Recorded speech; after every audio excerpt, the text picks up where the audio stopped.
Welcome Year 10 GCSE, Mr. Tuick here, just going to take you through today's lesson. But before we do that, I just hope that you and all your families are staying safe as possible and that you're all really well. Just a reminder that each week you will have a 60-minute lesson. So for my group, that's on Tuesday, which hopefully is today when you're watching. Hopefully it's Tuesday morning, but maybe you're watching a little bit later. Anyway, the main thing is that you have 60-minute lesson. You watch and you listen to the PowerPoint. When it's finished, you do the quiz for that day and show my homework. So that's Tuesday, as I said, for my class. And on Wednesday, you have your single lesson for my class. That is Wednesday, maybe different from Miss Anderson's. And all you have to do on that one is go to Everlearner and log in using your school email address, and the password for Everlearner is Lambus20. All you're asked to do here is watch some really good short videos, and then afterwards you might have an assignment or some sort of test to complete. So you just do the quick test after the video on Everlearner. All this information is given to me, then I get notifications and updates on who's done it, so I can celebrate those with your head of year, Mr. Rowe. And please aim to get this done by 4 p.m. That would be brilliant if you could do that. Now homework is a different thing. Homework is set for both classes each Wednesday, I believe, and then due, you have a week, so it's due on the following Wednesday. And again, this is really important that you use the platform Everlearner, where the assignments are set. So you click on the assignment, get on, watch the videos, complete the tests that are on there as well, and that means you've done all your homework. And it's better to do this over the course of the week than to just wait for Tuesday night and the panic of getting the homework in by Wednesday. So we hope you enjoy the lesson, and I'll fire ahead.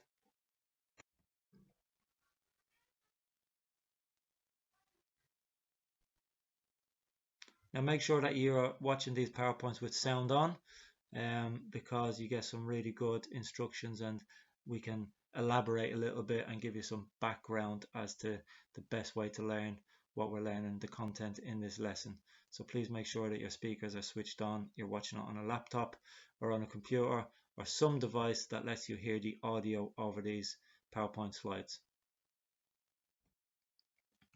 So let me take you through what we're going to be learning about in today's lesson. Now it's about joints and movement, and it builds on the last lesson and every lesson that we've done really in the skeletal system so far.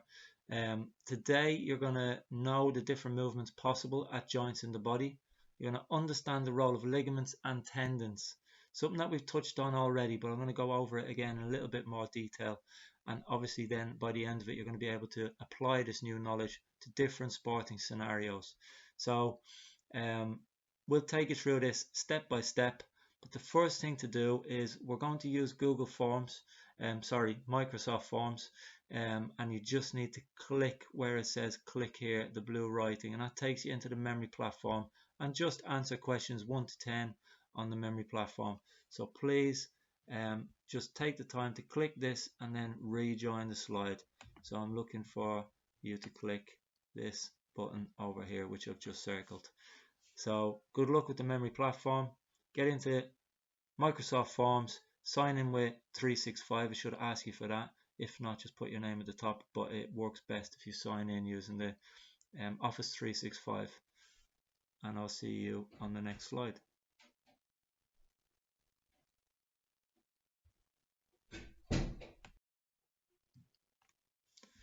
So I just wanted to show you some of the key terms, that not necessarily to teach you these now, but just to know, but as we move through the lesson we'll have a better understanding of the key terms that you see here. We've got the different types of movements, such as flexion, we've got adduction, extension,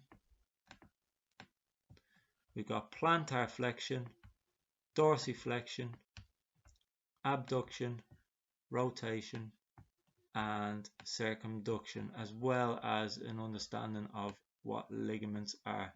So these are all the things that we're going to hopefully build your knowledge and your understanding of as we go through the lesson.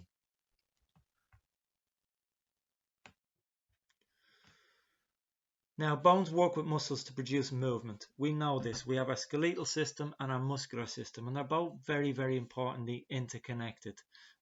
Without these two systems working together, we wouldn't be able to play sport. We wouldn't be able to move. So it's vital that we understand how these are working together. Now, muscles are attached to bones by tendons. This is often confused with ligaments, so we're going to try and iron that out and just make sure that we really know this. Our muscles are attached to our bones by tendons. So if you think about your bicep muscle in your upper arm, possibly some of you will have flexed your arm and feeling your bicep muscle now. Well, in fact, as you do that and you contract your bicep, you'll notice that your forearm, your lower arm, is pulled up towards your shoulder. And that is because that bicep muscle is pulling the bones of the lower arm up towards your shoulder as it contracts. And this is how muscles work. Main thing to remember here is muscles are attached to bones by tendons. You can see in this little illustration here of how it works, you have the bone and you can see the muscle. Now that white bit that connects this section here is the tendon. So that's what we're talking about when we mention tendons. And as you can see, this surface area here, let me just do it in a different color. This surface area here is the surface area of the bone, which is the muscle is attached to. So there's the muscle, the tendon, and then we've got the periosteum of the bone. If you remember back to the first lesson on the skeletal system, we looked at how the bones are made up.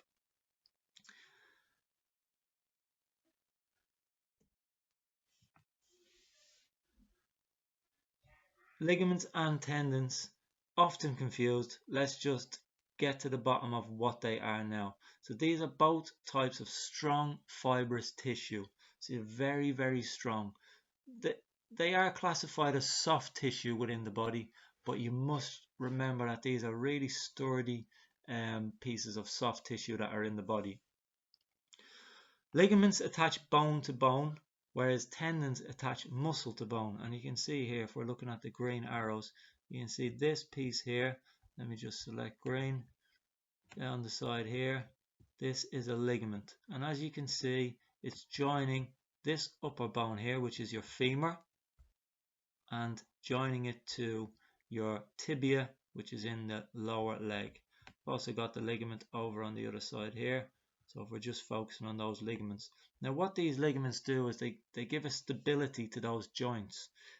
These are the areas where two bones meet, and the ligaments help us to keep those joints solid, and so they don't go above the range of movement that's possible at those joints. So ligaments play a crucial role in stabilizing those joints so we can do our sporting movements and take part in sport without injuries. If we look at the other side, we have the tendons, as I showed you on the last slide, that attach to the bone. So that's the two different things that you must be aware of. Ligaments attach bone to bone, whereas tendons attach bone to muscle.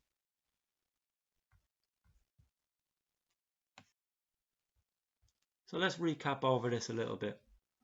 What do we already know? Well, we know this from previous lessons, particularly the last lesson. This came up in Miss Anderson's one. A joint is a place where two or more bones meet. Now that's the definition of what a joint is. Joints all over our body. We're going to look in detail at what movement is made in those joints. Again, let's recap. What do we know from the last slide? Bones are connected to bones by ligaments. Joints and the movements they allow are crucial in the performance of physical activities. And all sporting actions require muscle to manipulate bones at joints. That is how we move. Our bones are connected to our muscles, and when our muscles contract, they pull those bones to enable us to move. Ligaments then prevent the movement from going too far and dislocating the joints, so they keep those joints secure and stable. These ligaments play a vital role in that. Even if you just think of the ligaments around the outside of your knee that go from the upper bone in your leg, which is the femur, across the joint and connect down to that lower bone called the tibia, and our ligaments are stopping as we take part in sport and football and boxing and all those sports, they stop that movement from going too far and giving us that pain that we feel when we damage our ligaments. So a vital role that ligaments play. Bones are connected to muscle by tendons. Again, we're just recapping now what we know from the earlier slides. Joints and the movements they allow are crucial in the performance of physical activities, and all sporting actions require muscle to manipulate bones at joints. Tendons help to move bones by pulling them when the muscle contracts, as I talked you through, the bicep pulling the lower bones of the forearm up towards the shoulder when it contracts.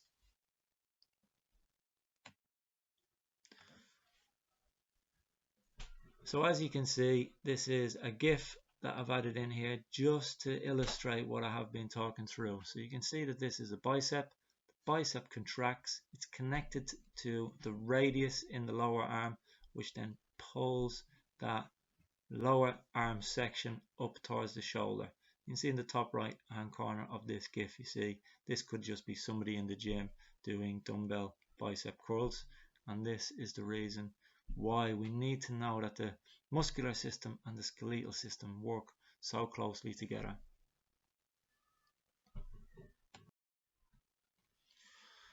Right, I'm going to get into the nuts and bolts of this lesson.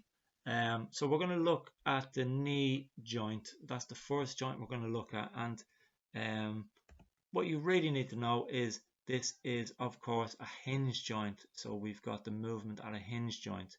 We touched on this in the last lesson on classification of joints, but remember for this slide we're just focusing on the knee. So you can see I've circled the knee there. Now we have an athlete, a lady who is potentially in a gym and is performing a squat. So this is known as a back squat. She has a weight on her shoulders and she's going to be working working her quadriceps, her hamstrings and her gluteals, the muscles, by performing this squat. Now we know from a squat that we have two phases. We have a down phase and we have an up phase. So if we just focus first of all on the down phase as illustrated by the line here, the lady went from standing position then through the down phase and into this final position that you can see her in here on the left. In the up phase, the opposite, she goes from a position of the legs being bent and pushes up into the standing position that you can really see her engaging in there. Now if we look at the down phase, we could say that the leg is bending at the knee. This is because of a process of flexion. So as she moves down from the standing position down into this position that we can see on the left, she has gone through a process of flexion, which just means bending. Remember, we are only focusing on the knee at the moment. And I've just added in the definition of flexion there. So it's a bending movement that decreases the angle between the body parts. It's the opposite of extension, which we'll get to in a second. So far, let's just recap on this, just looking at the down phase. The leg is bending during this down phase of a squat. We say now, and this is the key term, this is a process of flexion. So flexion is very, very vital, this process here. Here's the key word for this slide, this process of flexion as that knee is bending. Now as you can see, if we just look and zoom in at the knee, it has gone, if we're talking about the angle has reduced, decrease in angle of the body part. So the angle, if we were to take a straight line of the femur and then the bones of the lower leg, we could say that this angle has decreased. And that is the process of flexion.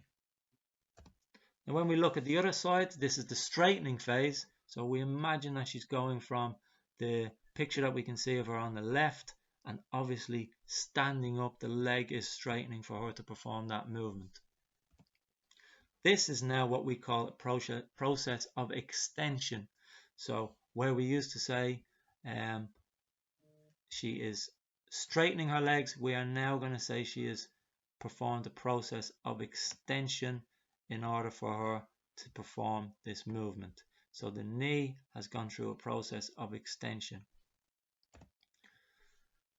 And we can see that if you were to draw a straight line down through, we can say that roughly it is about 180 degrees as she has straightened those limbs. So extension is a straightening movement that increases the angle between body parts. It's the opposite of flexion. Really, really important to learn those definitions now and get them straight in your head. So from now on, when we see a joint that is bent, we will use the word flexed or flexion, and when we see a joint that is straightened or straightening, we will say extension or a process of extension.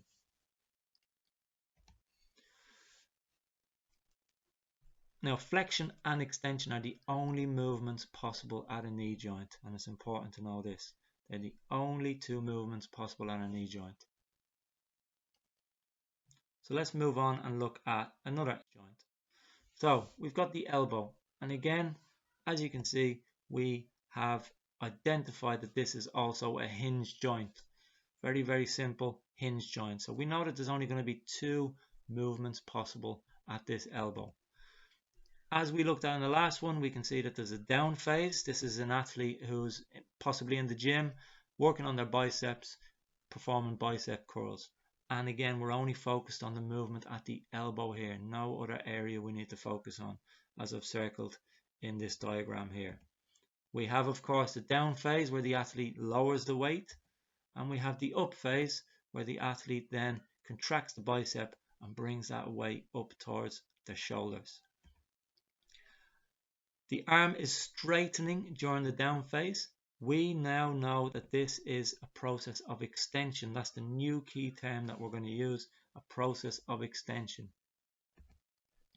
When we look at the up phase, we can see that the arm is bending, but we don't say that anymore because this is GCSE PE.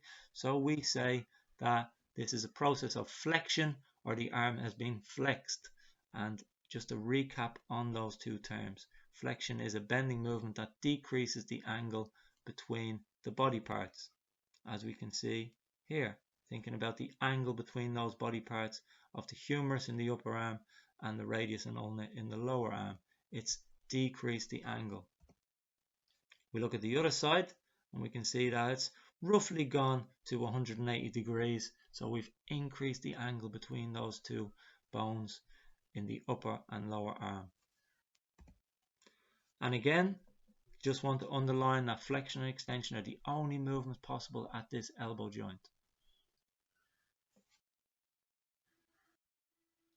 Okay, ankle.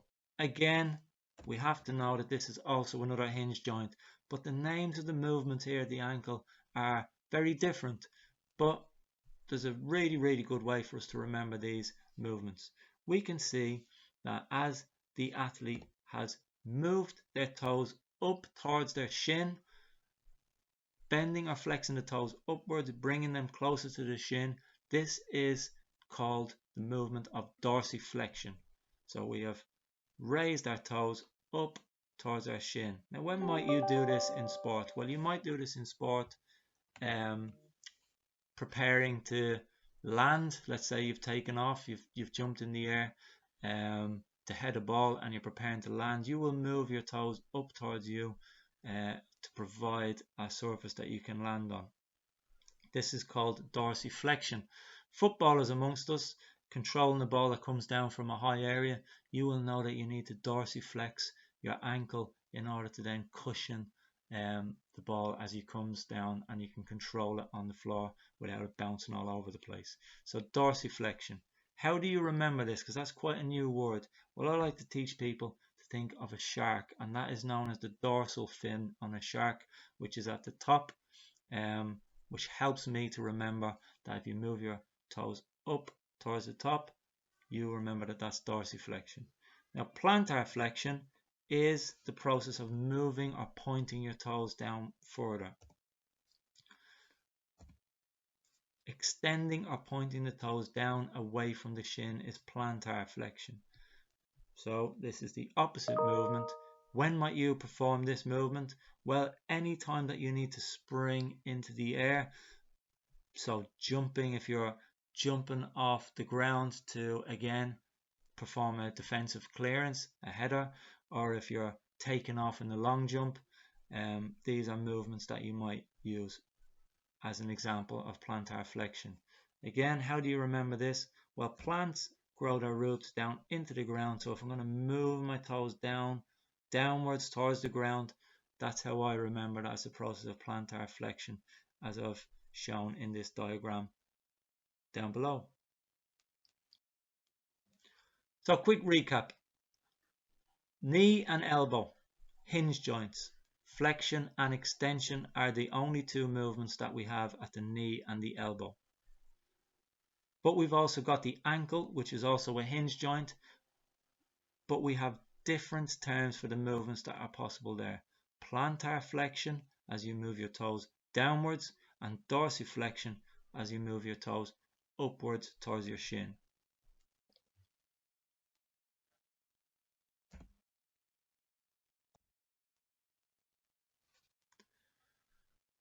Okay, so we're moving on to the shoulder and the hip, which of course we know now from the last lesson on classification of joints. These are both ball and socket joints. I noticed when you did your show my homework quizzes that many of you struggled to identify the classification of a joint that had the most movement possible. Now this is the ball and socket joint, so we're talking about the shoulder and the hip. As you can see in this picture here, we have a cricketer who is approaching the crease to bowl that cricket ball. Now we are going to focus on the different movements that are happening at this joint. So we're just focused on the joint, the shoulder joint there, which is a ball and socket joint, and the different movements that this athlete will go through to deliver that cricket ball. I think the athlete here in this case is Stuart Broad. So let's take it through step by step. So firstly, we have, as you can see in the picture here, we have a situation where his arm, and we're just looking at his right arm here, his elbow, his arm is in front of his shoulder joint. So if you just think about any time your elbow is in front of your shoulder joint, you are going through a process of flexion. So as you see here and in the writing on the right hand side. So this is the process of flexion. So as you sit here, sit at your desk, I'm imagining that you're sat down. So there's a process of flexion potentially take place. If your arm is out in front of your shoulder, that means your shoulder is flexed, or it's a process of flexion. Now, as you can see with the pink line, obviously the bowler's arm is going to move from that flexed position where the elbow is in front, and it's going to circle around towards the back of where you see the pink line. Now when this happens and the elbow is in a position behind the shoulder, so it circles, the arm is out behind the shoulder, we now say that this is a process of extension or extended. The shoulder is extended because the arm is now behind the shoulder. So just think about that. Maybe even move your arm back, so your elbow is behind your shoulder, and you now know that that is an extension at the shoulder joint. So moving on forwards, what's going to happen? We've got to think of a position where the arm is in close to the body. So anytime that you move your arms close towards the center line of the body, as you can see in this orange line that I've put into this image. So just imagine that your arms are down by your side or very, very close to the center of the body. We call this adduction. Adduction. So think of adding your arms back to the center line of the body. As you can see in the image here, I have shown you that if you move your arms in a process of being out, so raised to the side, down towards the center of the body, this is called adduction. And if we look back over to the cricketer here, there's going to be a time where the arm is raised out and above. So this is called abduction. So if you raise your arms away from the center line of the body. This is a process of abduction. As you can see here in the little image that I've put over on the right hand side, the athlete's arms are down, raises them out, and this is a process of abduction. Like it's been taken away from the center line of the body. Now, if you're abducted by aliens, you're taken away, and I want you to think about that and relate that to the image as well. So abduction is moving your arms away from the center line of the body. And if we look over at the image again, the whole process of completing this movement, as somebody does when they're bowling a cricket ball, it means that you're going to go through all of those different actions in one go. And when this happens, it is called circumduction. So it's all the above put together: flexion, extension, adduction and abduction. That circular motion around the shoulder joint is known as circumduction. So there's a lot to take in from this slide here. Quick recap: the arm is in front of the shoulder, we call it being flexed at the shoulder, or flexion, process of flexion. If it is behind the shoulder joint, your elbow, your arm is behind the shoulder, we call this extension. When our arms are in close to the body, we call it adduction, and when our arms are out and away from the body, we call this abduction. And if we put all those movements together, this is a process of circumduction. So there's a lot to take in there, but remember, you can press escape and have a little look at this slide in more detail, make some notes, and make sure you've got that knowledge locked down before you move on.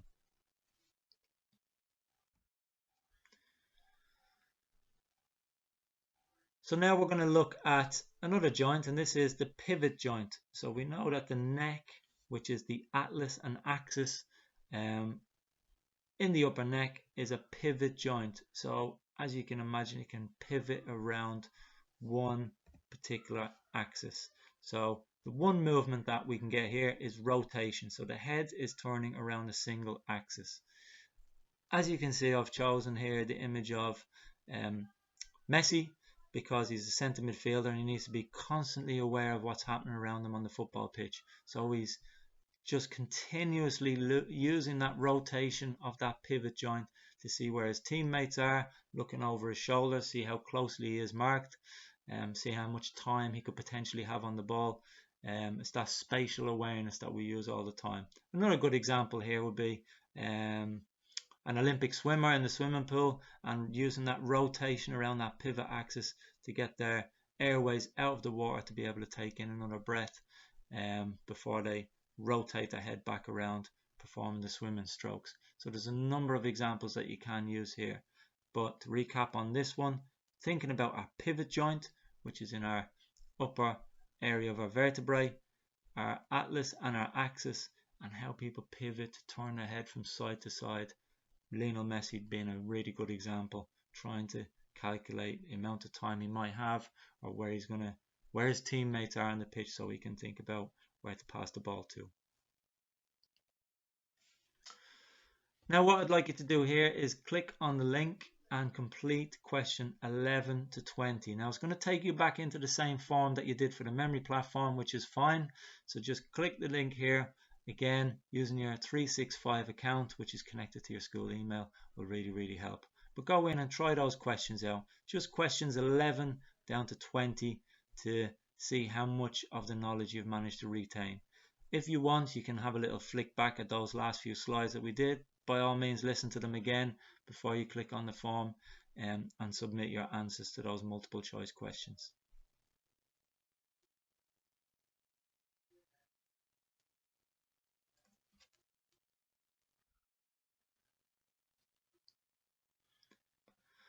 Right, this slide here, I just wanted you to have a little bit of a task that you could potentially do, just to see if you could complete this sheet now. Now, this is something that you can do, possibly an extension activity you can do in your own books. But as you can see, I've given the first one for you. The type of movement at a joint, I've said rotation. The joint that provides it is in the neck, it's the pivot joint. And why would you use that in sport? Well, as we looked in the last slide, to look over the shoulder in a sprint finish.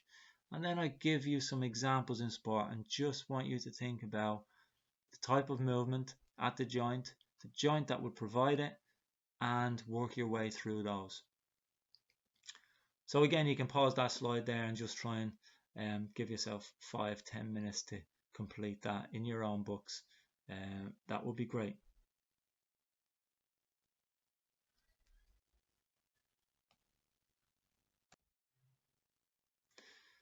Okay, let's look at some examples in sport here, and I'll just talk you through and maybe ask some questions before I unveil what the answer is.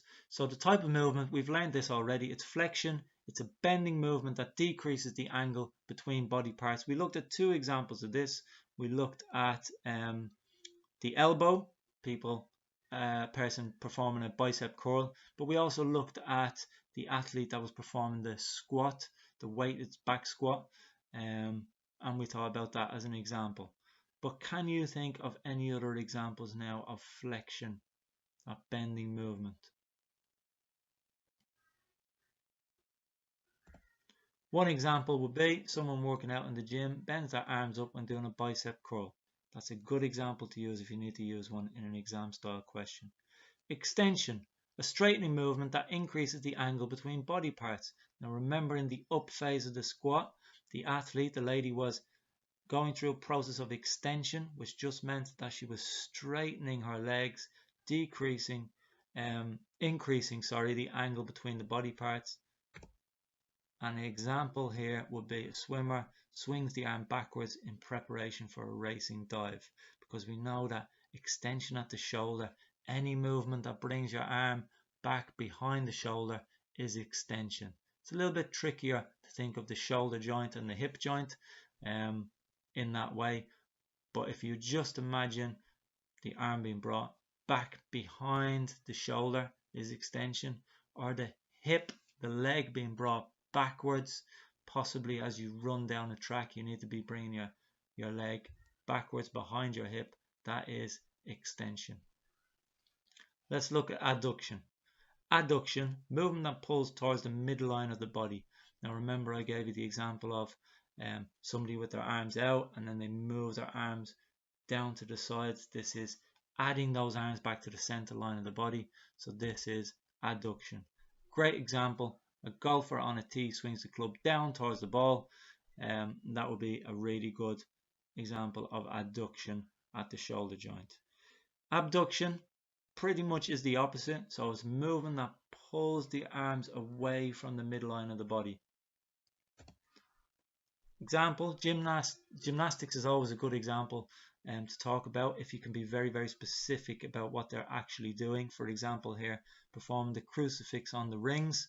Very difficult movement to do, where the athlete arms are out straight and they're holding onto those rings in that fixed position. Requires a lot of muscular strength. An example from the last slide, I don't know if you got it, but would be as a goalkeeper is attempting to save a penalty. Think of the position that the goalkeeper would be standing on the goal line just before the athlete or the footballer strikes that ball. They would have their arms raised to make themselves look bigger, also in a position where they can potentially reach and stop that ball from crossing the line. Rotation, movement around a single axis or pivot point. So we're looking at the shoulder, the hip. I talked you through the example of rotation around a single axis, which can also happen, they probably should have it in here, around the pivot joint in the neck. Well, a tennis player serving, there will be rotation, movement around a single axis as they serve. Circumduction, moving in a circular or conical shape. So this really specifically is the best example, I think, is of the bowler in cricket. When we look at circumduction, which remember was moving through the process of all those things we looked about. It was extension, it was flexion, it was adduction, and it was abduction. And the movement is called circumduction as that happens in a continuous movement. Cricket or bowling a ball, stick with that one. It's a great example of circumduction. Dorsiflexion, if you remember back to the ankle, this was flexing the toes up closer to the shin, How do we remember that? I asked you to think about a shark and the dorsal fin on a shark. If you see that coming towards you when you're in the water, you can be very, very terrified. That is a really good way to remember that movement is up towards the shin. So a sprinter's position, their feet in the starting blocks, will be dorsiflexion. Plantar flexion is extending or pointing the toes down away from the shin. Again, with dorsiflexion and plantar flexion, we are only talking about the ankle. We do not use those terms to talk about movement anywhere else on the body. It's solely for the ankle. Example here, a floor gymnast points their toes, or a footballer takes off into the air using plantar flexion, so extending their toes down to get that spring off the ground. You could talk about kickboxing, moment of impact, the plantar flexion that takes place. It's all important and good examples to have for those particular types of movement. Now, homework is going to be to know these movements, know the joints that they take place at, the type of joints, and specifically get some examples in sport. And that would be really, really great if you could go away and just learn that for the next lesson next week. Now we've got a figure here. This is straight off a past GCSE paper, and I'm going to show you an example of how to approach this type of question. First thing we want to know here is it's talking about movement analysis, and this is what this lesson is on. It's analyzing movement around the joint. So the question is to analyze using one example of how one of the ball and socket joints in the body allows the athlete to throw the discus. Now we can see a picture of an athlete here. Discus, remember, is the thing that is being thrown, and this athlete is going to go through a process of movement that's going to help them to use this joint, then throw this ball as far as they can, and hopefully with a higher trajectory than I drew there. So that is what's going to happen, and we're going to analyze the process at this shoulder joint here. Now I've given you a little success criteria. As we can see, this is a 3 marker, so you're not going to spend a hell of a lot of time on it, but you are going to try and do these 3 things. Show what you know about the ball and socket joint. That's where you're going to start off with, that basic knowledge, that AO1 knowledge that's going to get you that first mark. Then they want to know, can you name the movements that this athlete is going to go through, and say how these movements will help them in their sport. So they're the 3 points that we will use to get the 3 marks in this question. So if you look at the box down below, and I'll show you how we should go about getting our first mark.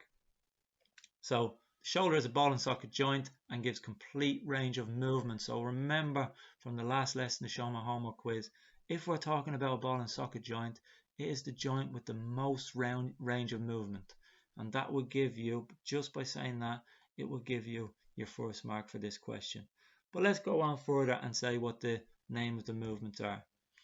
This means that the athlete's throwing arm can move from extension to flexion. Now, as you can see in the diagram over here, the arm is behind the shoulder. So we have learned now that that means extension is taking place. So when the arm is behind the shoulder, we can say the athlete's throwing arm can move from extension to flexion. So what would be flexion? Well, when he whips his arm around and the arm is at the front of his body, the elbow is in front of the shoulder, we know that that is called flexion. And you have now named the movements that help this athlete to throw that discus as far as possible. As a result, they can throw the discus far with the correct technique. Now that will be 3 marks in a GCSE exam. Just remember with my second mark there, it's so important that you guys remember to use this means that, and as a result. This is what helps us to get those second mark and third marks in these exam questions. Really, really useful to know. This means that, as a result, and you'll be on line to get those 3 marks for this exam question. What I'm going to ask you to do now is to do your very best to analyze this image here. So I'll read the question. Analyze using one example how the hinge joint in the body allows the athlete to kick a football. Now it might be useful for us to focus on the hinge joint of the knee here, because that's probably where you could pick up the most marks. I'm going to ask that you click on the link. It takes us back into the Microsoft form, and then answer this question on question 21. I've put the image in the form as well, so just click this link, go inside and show me your extended response. Bearing in mind the success criteria, show what you know about the hinge joint, name the movements, now say how that movement helps them in their sport. See how you get on, and then I can give you some feedback on that. And then obviously go back to show my homework and complete the quiz for today's lesson. That will give us an idea of how much learning you got from it. Probably put maybe 10 questions or so in there, so you can see if you can answer those multiple choice questions on show my homework. But for now, hope you enjoyed the lesson. As I said at the beginning, hope your families are well, hope you're still cracking on with all the work that you need to do, and using this time as best we can. But thanks for taking part in this. Make sure now that you've completed all of the Microsoft form, so we can look at the data that gives us and how well you did, and celebrate a few people and give you some feedback. But then also come out of here and go into show my homework and just complete the little quiz, and you've been great at completing those quizzes so far. Anyway, that's all for me. Thank you very much, Year 10, and take care.